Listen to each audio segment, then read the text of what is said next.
உலக தமிழ் உறவுகளுக்கு அன்பு வணக்கம். நான் இலங்கையிலிருந்து மகேஸ்வரன் தீபன்.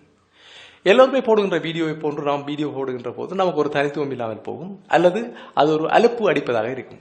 ஸோ அது எனக்கு பிடிப்பதில்லை. நான் என்னுடைய ஓனாக நான் எந்த விடயத்தை கண்டறிகின்றேனோ, ஒரு புது சூட்சுமத்தை அல்லது ஒரு ஐடியாவை அல்லது நான் கண்டுபிடித்த சில நுட்பங்களை உங்களுக்கு சொல்லித் தருகிறேன். ஏனென்றால் கீழ்நிலையில் இருக்கக்கூடியவர்கள், பிகினர் என்று சொல்லக்கூடிய நிலையில் இருக்கக்கூடியவர்களுக்கு சில விடயங்கள் புரிவதில்லை.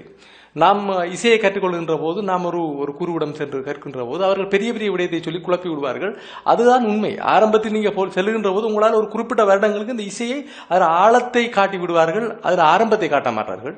அதன் காரணமாக உங்களுடைய இந்த கீபோர்டோ இல்லாட்டி சங்கீதமோ ஃப்ளூட்டோ எந்த ஒரு இன்ஸ்ட்ருமெண்ட்டை வாசிக்கிறதாலும் உங்களுக்கு கஷ்டமா இருக்கும். ஆனால் அந்த கீபோர்டை நீங்கள் பேசிக்காக எடுத்து நீங்கள் ஆரம்பிச்சிங்கன்னு சொன்னால் உங்களுக்கு பாட முடியும். தேவைப்பட்ட இன்ஸ்ட்ருமெண்ட்ஸ் உங்களால் வாசிக்க முடியும். ஃப்ளூட் அடிக்கலாம், வயலின் அடிக்கலாம், எல்லாம் கிட்டார்லாம் எல்லாம் வாசிக்கலாம். ஏன்னா அந்த சுரஞானம் உங்களுக்கு வந்துவிடும். அதான் ஒரு முக்கியமான விஷயம். இப்போ இன்றைக்கு நான் என்ன சொல்கிறேன்னு சொன்னால், ஒரு பாடலை நம்ம வாசிப்போம் பெஸ்ட்டாக கீபோர்டில் வாசிச்சுட்டு அதோடைய நோட்ஸை கண்டுபிடிப்போம். இந்த நோட்ஸை கண்டுபிடிக்கிறது மட்டும் இல்லாமல் அதை 12 நோட்ஸ் இருக்கு, உங்களுக்கு தெரியும்.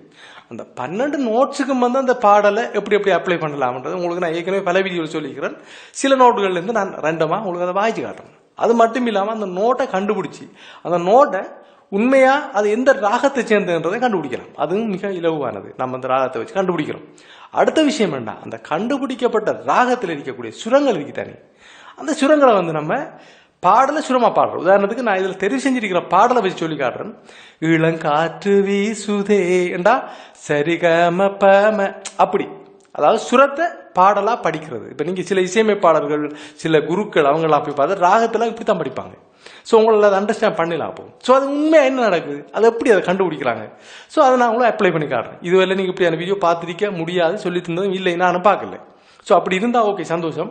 பட் இதைத்தான் நான் உங்களுக்கு சொல்ல வர விஷயம். ஸோ இந்த கீபோர்டில் இன்றைய பயிற்சியில் பாடலில் நோட்ஸை கண்டுபிடிச்சி, அந்த நோட்ஸில் ராகத்தை கண்டுபிடிச்சி, அந்த நோட்ஸையே நம்ம பாடலாக படிக்க போகிறோம். அந்த ஒரு அனுபவத்தை நீங்கள் பார்க்கலாம். இன்றைக்கு நம்ம பயன்படுத்திக்கிற பாடல் என்ன சொன்னால், இளங்காற்று வீசுதே. இந்த பாடல் நேச்சுரல் மைனர்னு சொல்லக்கூடிய ஸ்கேலில் இருக்கு. டி என்ற கட்டையில் தான் ஆரம்பிக்கும். டி என்று சொன்னால் அதாவது வெள்ளன்றத்தில் இருக்கக்கூடிய அந்த நோட்டில் இருந்து, கீபோர்டில் இருந்து ஆரம்பிக்குது. அப்போ ஃபுல்லாகவே வெள்ளக்கட்டையெல்லாம் இருக்க போது இந்த பாட்டு, ஒரிஜினல் பாட்டு அப்படி தான் இருக்கும். ஸோ அதனால அதே நேரம் அதை நம்ம டிரான்ஸ்போஸ் பண்ணி டி அடுத்த நோட்டில் இருந்து நம்ம படிச்சிருக்கிறோம். அதுலேயும் வாய்ச்சி காட்டுறோம். இது உண்மையில என்ன ராகம் என்று சொல்லி பார்த்தா, கரகர பிரியான்னு சொல்லக்கூடிய மேளகத்த ராகத்தில் 22 நினைக்கிறேன். 22வது ராகம், 7 நோட்டும் அச்சு அசலா பொருந்தது. நீங்க இளையராஜாட்ட போய் கேட்டாலும் இதுதான் உண்மை. அதுல எந்த மாற்று கருத்தும் இருக்க வாய்ப்பில்லை. ஏன்னா அக்யூரேட்டா பொருந்தது. ஏன்டா யாருமே ஆர்கியூமெண்ட் பண்ண முடியாது. வாய்ச்சி பார்த்தா அந்த நோட் அப்படியே பொருந்தது. அதுல இருக்கக்கூடிய ராகங்களை ரீ 2 கேமுண்ட், அப்படி உங்களுக்கு அந்த கர்நாடக சங்கீதத்தில் பயன்படுத்த போகிற வேர்ட்ஸையும் உங்களுக்கு நாங்கள் கனெக்ட் பண்ணி காட்டியிருக்கிறேன். இதை பார்த்தா ஒரு புரிதல் வரும். அதான் என்னுடைய கருத்து. நான் ஒரு விஷயத்தை பேசுகிறேன்னு சொன்னால் அதுக்குள்ள இது ஒரு அர்த்தம் இருக்கணும். சும்மா பேசி கொண்டு இருக்கிறதுல உங்களுக்கு நன்மை இல்லை, எனக்கு நன்மை இல்லை. அதுதான் நான் சொல்ல வரேன். ஆகவே இந்த வீடியோ பாருங்க. வாங்க வீடியோக்குள்ளே போகலாம். வணக்கம். இந்த பாட்டு உண்மையிலே டி நேச்சுரல் மைனர்னு சொல்லக்கூடிய ஸ்கேலில் தான் இது உருவாக்கப்பட்டிருக்குது. இதில் கோட்ஸ்களை பார்த்தா உங்களுக்கு டி மைனர், அதை போல் பார்த்தீங்கன்னா சி மேஜர், அடுத்தது எஃப் மேஜர், அதுக்கப்புறம் ஏ மைனர், இப்படி இந்த கோட்ஸ்கள்ன்ற பரவல் இருக்குது. அது எல்லா இடமும் யூஸ் பண்ணப்படாது. பட் மேஜராக நம்ம டியிலேருந்து இந்த ரூட் நோட் உண்மையாக இருக்கிறாள், ரீலேருந்து வாசிக்கிற நேரம் இது ஈஸி, வெள்ளக்கட்டையிலே வரும். டியிலேருந்து இந்த பாட்டை ஆரம்பிச்சிங்கன்னு சொன்னால் இது பாட்டு பழகுறாங்களுக்கு இந்த பாட்டு சூப்பரான ஒரு பாட்டு. இங்கே பாருங்க, இளங்காற்று வீசுதே இசை, அப்புறம் இந்த வரியை நான் சரியா சொல்லி படிச்சுக்காரு.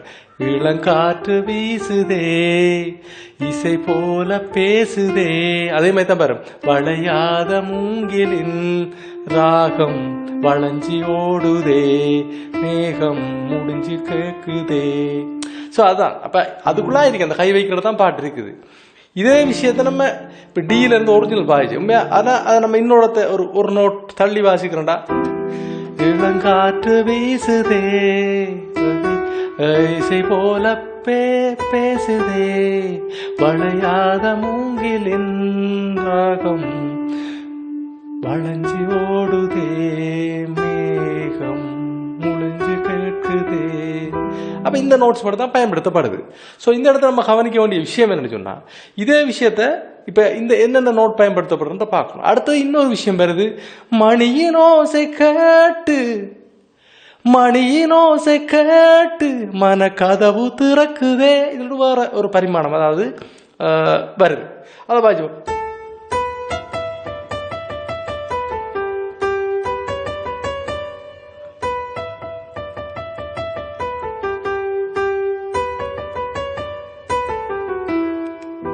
இந்த மணியின் ஓசை கேட்டிருந்தேன் நான் ரூட் நோட்டா வந்து ஈ எடுத்து வாசிச்சாரு.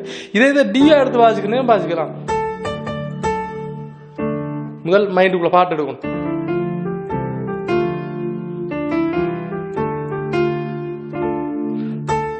இங்க பாரு, இதுக்கு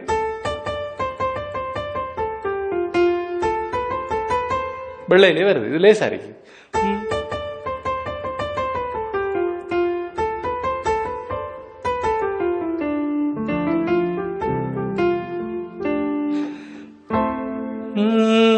மணியின் ஓசை கேட்டு மன கதவு பாருங்க, இந்த இடத்த இன்னொரு கோட் வருது, ஜி மேஜர். மணியின் ஓசை கேட்டு மன கதவு திறக்குதே, இந்த இடத்த வருது. ஸோ இதெல்லாம் நீங்கள் கவனிக்க வேணும். இப்போ இந்த விஷயம் தான் இதில் முக்கியத்துவம் படுது. இப்போ நம்ம வந்து இதை நம்மளோட விஷயம் வந்து ஒரு ப்ரிப்பேரேஷனுக்குள்ளே போய் இந்த பாட்டில் யூஸ் பண்ணுற நோட் உங்களுக்கு நான் சொல்லிப்பேன். இந்த நோட்டை இதுலேருந்து வாசிக்கலாம். சரி, இதுவுமே டியிலேருந்து வாசிக்கிறேன். ஸோ இந்த இடத்துல இருந்து நான் உங்களுக்கு பார்த்தா தெரியும், இதில் நான் நோட்டை வந்து வச்சிருக்கிறேன் நோட் பண்ணி. ஸோ இதில் கோடு போட்டிருக்கிற பகுதிகள் மட்டும்தான் இதில் கேட்கும். நான் இன்னும் கொஞ்சம் பதிச்சு உங்களுக்கு காட்டுறேன். இதை டி தான் அந்த பாட்டு நோட்டில் வருது. இது நான் வந்து இந்த இதில் இருக்கக்கூடிய இந்த கோடுகள் இருக்கிற கட்டைகள் மட்டும் தான் யூஸ் பண்ணப்படும். பாருங்க,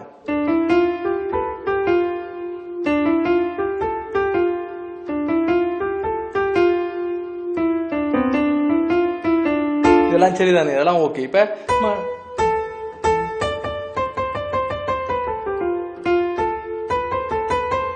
இந்த நோட் வந்து ஒரு மேல ஏறி ஒரு டிஃபரெண்டான சுவையை கொடுக்க பாரு.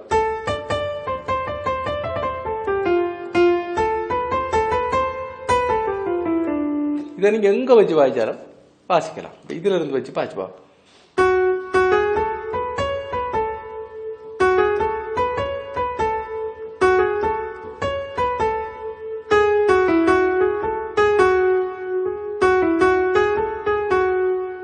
எங்க இருந்து வாசிக்கலாம், இதுல இருந்து வாசிப்போம்.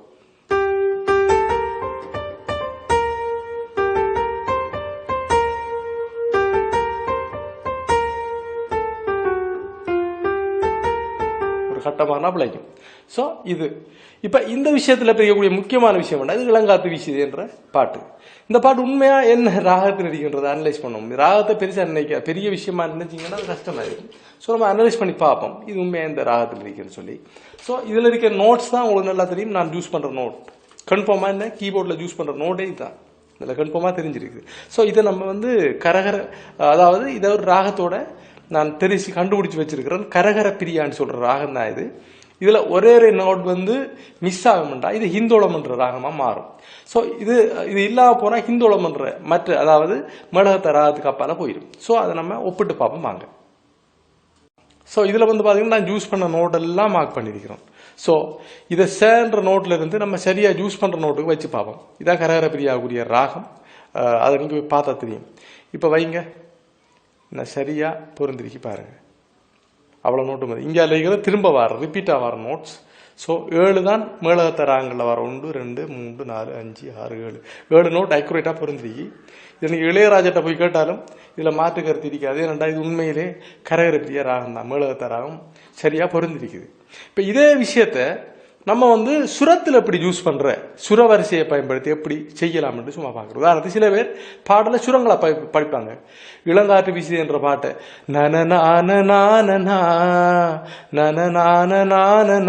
அப்படி சொல்ற மாதிரி நம்ம இந்த சுரமாகவும் படிக்கலாம். சரிகம அதை பயன்படுத்தி நம்ம படிக்கலாம். அது எப்படி என்று சொல்லி பார்ப்போம் வாங்க. உதாரணத்துக்கு இந்த கீபோர்டில் தான் அதை நம்ம யூஸ் பண்ணி காட்ட போறோம். நான் உங்களுக்கு டியில் தானே இருக்குது. சரி, ஓகே. சரிகம பமக சரிகம பமக சரிகம பமக ரீசனி சரி கரிச. அப்ப இது நான் நான் இதை உங்களுக்கு முன்னாலே நிரூபிச்சு காட்டுறேன். இதில் பார்த்தீங்கன்னா இதில் யூஸ் பண்ணுற இந்த நோட்டை பார்த்தீங்கன்னா டி என்று சொல்கிறது இப்போ ச என்று குறிக்கப்படுது. அடுத்தது இ என்ற நோட் பார்த்தீங்கன்னு சொன்னால் இது இ என்ற நோட் ரீ 2, அடுத்தது க 2, எஃப் என்ற நோட் க 2 நோட்டை பெறுது. அப்போ ஜி என்றது ம உண்டு சொல்லி, அடுத்தது ஏ ப என்ற நோட்டை பெறுது ப. அதே போல் கன்றது பி, சாரி தன்றது டி, அடுத்தது நீ என்று சொல்றது சி நோட்டை குறிக்குது. ஸோ இப்படித்தான் இந்த பாட்டு ஒரிஜினல் நோட்டேஷன்ஸ் இருக்குது. இது கர்நாடக சங்கீதத்தில் பார்த்தாலும் பெஸ்டனில் பார்த்தாலும் உங்களுக்கு புரியும். இதான் உண்மையான வடிவம். இனி நீங்கள் எல்லாருமே எப்படி இந்த பாட்டை படிக்க முடியும்? சரிகம ப மக சரிகம ப மக அப்படி பாட்டை படிக்கலாம். அப்போ நீங்கள் யோசிச்சுமே இசையமைப்பாளர்லாம் அப்படி படிப்பாங்க. அது எப்படி சாத்தியமாகுது? அவங்களுக்கு மட்டும் புது அறிவா இல்லை. இப்படித்தான் இந்த விஷயங்கள் ஆராயப்படுவது இல்லை. இதை பற்றி வீடியோக்களும் இருக்கா நினைக்கிறேன். ஸோ இதுதான் விஷயம். இந்த நோட்டை பாட்டாக படிக்கலாம். ஸோ நம்ம கீபோர்டை வச்சு அதை கண்டுபிடிச்சி அதை பாட்டாக படிக்கலாம். இப்போ உங்களுக்கு நிச்சயமா ஒரு புரிதல் கிடைச்சிருக்கு. என்னுடைய வீடியோக்களை நான் செய்கிறதுக்கான காரணங்களும் அதுதான். நிச்சயமா ஏதாவது புரிதல், ஒரு புது விஷயம், ஒரு நுட்பம் இருக்கணும் என்றதுக்காக தான் அந்த வீடியோக்களை நான் உங்களுக்கு வழங்கி கொண்டிருக்கிறேன். அந்த அடிப்படையில் நீங்கள் எனக்கு வழங்கி கொண்டிருக்கக்கூடிய பேராதரவுக்கு என்னுடைய மனமார்ந்த நன்றியை தெரிவித்துக் கொள்கிறேன். அனைவருக்கும் நன்றி கூறி வாழ்த்துக்களையும் தெரிவித்து விடைபெற்றுக் கொள்கிறேன். நன்றி, வணக்கம், வாழ்த்துக்கள்.